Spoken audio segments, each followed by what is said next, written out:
I, for one, am grateful, Mrs. Bush, that they are finally bringing civilization to this savage land. I could not agree with you more, my dear. My daddy settled this land, and I know he'll be looking down on us, pleased at how we help the natives. Yes, they've lost their land, but they've gained access to heaven.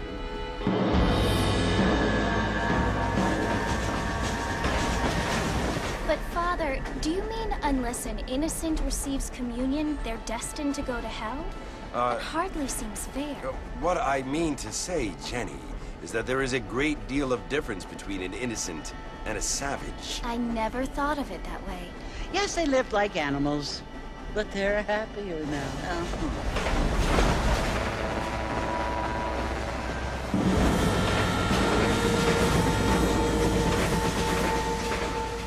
Not only do people now have motor cars, Father, but I heard that pretty soon we will be able to fly. No, only angels can fly, Jenny. No, apparently people can fly.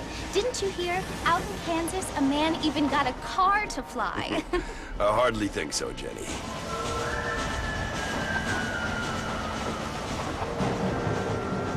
Apparently, Mr. Johns wants to run for governor, which is why he's so concerned with cleaning up the state. Nate Johns. Yes. His family is nothing but hillbilly trash that came here after the war.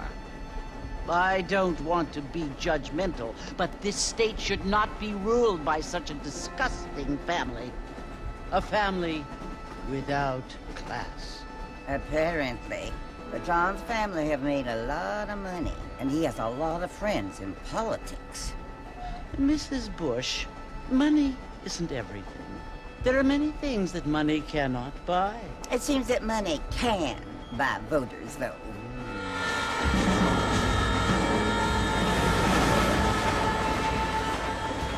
What you must remember, my dear, is that we have been brought here to spread the word. And the word and civilization, they are the same thing. They are the gifts. It is the opportunity we have, the chance to live among people who are decent and who do not kill each other, and who let you worship in peace. It's so confusing, Father. Sometimes I find it impossible to make the distinction between a loving act and a hateful one. I mean, they often seem to be the same thing. Yes, Jenny, it is confusing. But you only have to ask me if you need help. Indeed. Well, here we are, Mrs. Bush. Armadillo.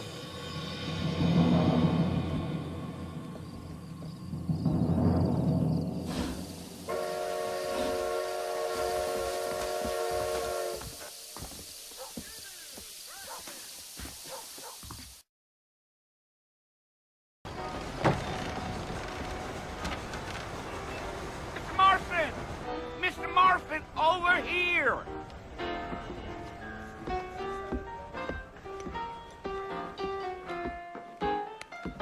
You must be John Marston. Sometimes. I'm Jake.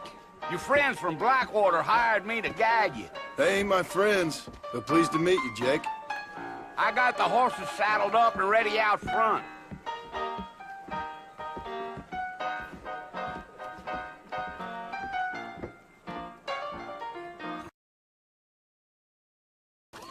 Listen, mister. This here's what's left of Fort Mercer. Some gang rode in and took the place over. So I understand. This is where we part ways, friend. You have yourself a good time.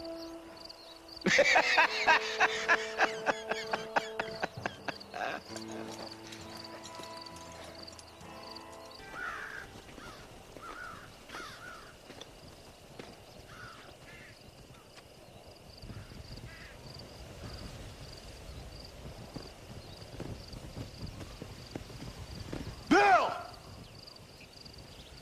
Bill, I've come for you! Bill Williamson! Come out here right now! Go away now, John. Don't make me kill you. Nobody needs to kill anyone, Bill. You must think I was born yesterday. You always did think I was an idiot. That ain't fair, Bill.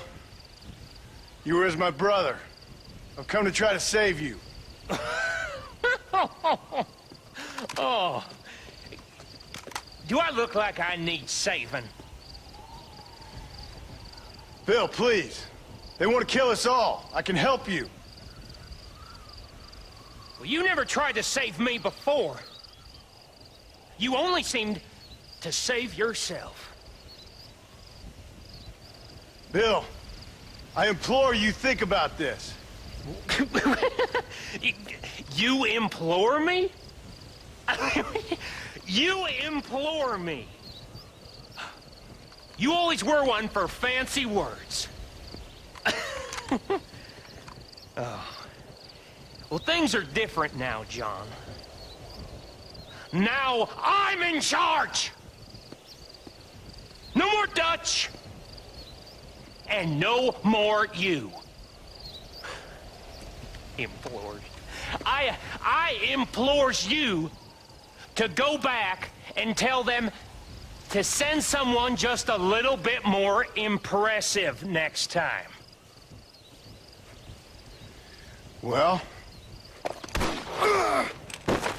Oh. Poor John.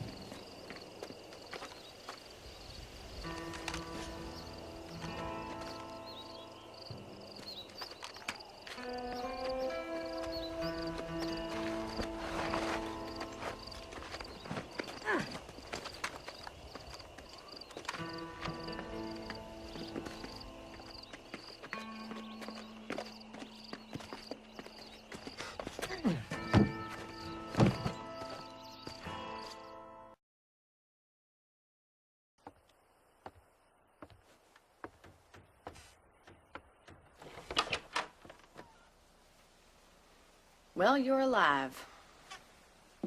So it would seem. So, how do you feel? I don't know the polite word for it. I do. Stupid is the word we use around here.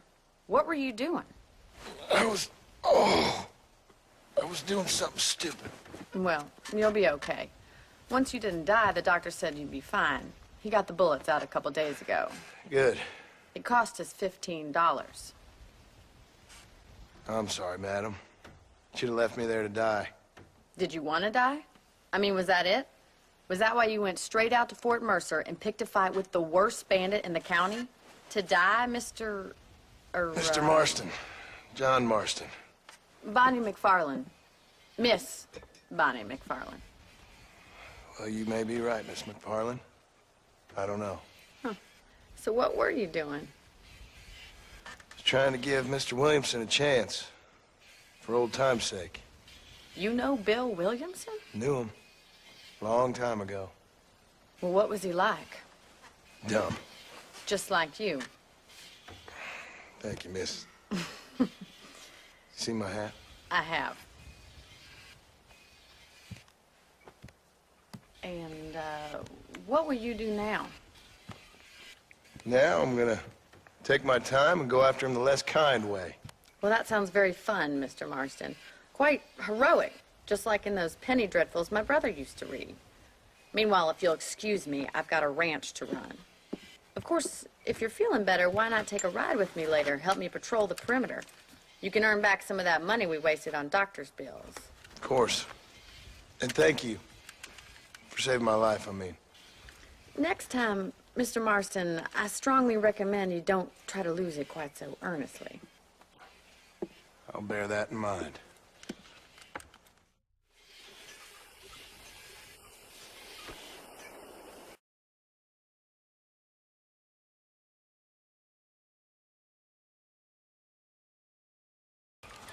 How about a cold drink, Mr. Marston? Thank you, ma'am. Getting shot, then riding a horse seems to take it out of you. I could use a rest. Sure. Come on in. I'll show you the house, and then you can sit for a while. Thank you.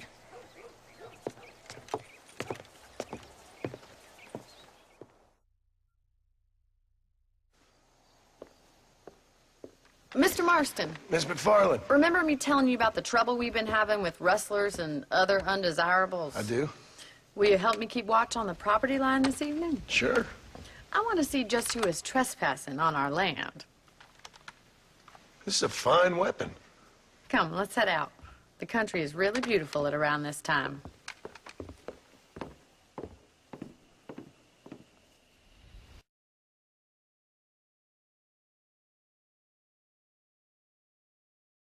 Thank you for your help, Mr. Marston.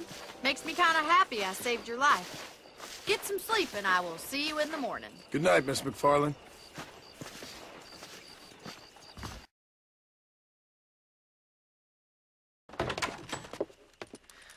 Oh, Mr. Marston, how are you doing today?